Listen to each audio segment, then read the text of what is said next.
Peace, family. In this discussion, we will be talking about one aspect of the system that we are living under, or should I say, systems. And it is a major part of the systems that we live under. It is the system of security. What is security by definition? The state of being free from danger or threat. It is a system that is designed to provide reliability, safety, certainty, soundness, and a level of dependability. What are some of the systems of security? You have home security, which consists of locks on your home, alarms, motion detectors, surveillance cameras or security cameras, and whatnot. Another aspect of the security system is vehicle security, which consists of alarms, door locks, and in a lot of the newer vehicles, GPS systems. Then there's what we all hope for, job security, which none of us really have a lock on anymore in America. And we pray for financial security. And within financial security, you just want to have enough to cover the bills. You want to have emergency money. And then some of us invest in securities, which consist of stocks and bonds and things that's tradable. We trade time. We're security. We trade time for money. And they call it a job, which I term a W-4. It's just a legal instrument, and we do it daily. And then in this system of security, there's credit security. And I want to ask those that are listening or watching this, how many of you have credit security? In the last breach of the credit companies, which many call bureaus, they're nothing more than another business, an LLC, 158 million people's social security numbers, that 9-digit identification, was stolen. Or what word did they use? It was confiscated. There was a breach. That's what they said. There was a breach.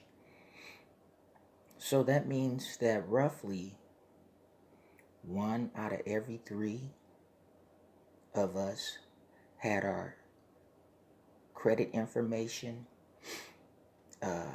infiltrated. So that means that 1 out of every 3 that's listening to me or watching this is a victim. What have you done to secure your credit? You secure your phone. You secure your home. You secure your car. But what about your credit? You see, credit fraud consists of 24% of Americans every year. And some, they say identity fraud is 35%.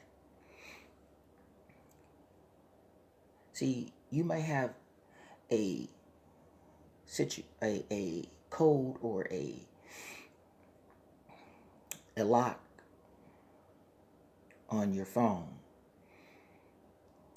When you call up the bank, you have to give a security code for your bank account. You have a security pin for your debit card. But that means nothing to an identity thief, because he's not going for that. He's going straight for your 9-digit number. He or she or they can then apply for their own credit card with your identity, which is your 9-digit number. What are some of the ways that we can combat this? And it's simple and free. You have TransUnion True Identity. You give them your information, and at that point you can download the app, or you can just go on the website and you can lock your credit for free. Equifax has a free credit lock. And Experian, even though they want you to pay $4.99 for it, you can call them up and you can have a PIN put on your credit or your credit file, and they will freeze it for free. All the information for this is in this video. We must take the measures and learn how to operate in the system. Now, many will say, well, my credit, it ain't looking too good. Don't nobody want to use my credit. Not so. When's the last time you checked your credit report? You don't even know what your credit score is. Credit Karma isn't accurate. Credit Sesame isn't accurate. NerdWallet isn't accurate. There's many more. I've experienced them all. But someone could take your credit file and begin to build your credit up, and you'll get a notice, and you'll be like, I didn't apply for a credit card in Oklahoma. I didn't apply for a credit card in New Hampshire. I didn't apply for a credit card in Florida. Or you're checking and say, wow, I didn't know my credit was this good, because you checking it in the middle of them building it up. And you'll have 6-7 different addresses on your credit report. None that you recognize. We must be diligent in the system that we're living under in every aspect to protect our asset, which is ourselves, which is our families. Why? Because the goal is to build legacies. And the system that we're operating under at this point in time is the credit system. That's what it's about. A report came out sometime this week stating that our incomes would be 30% higher if it was not for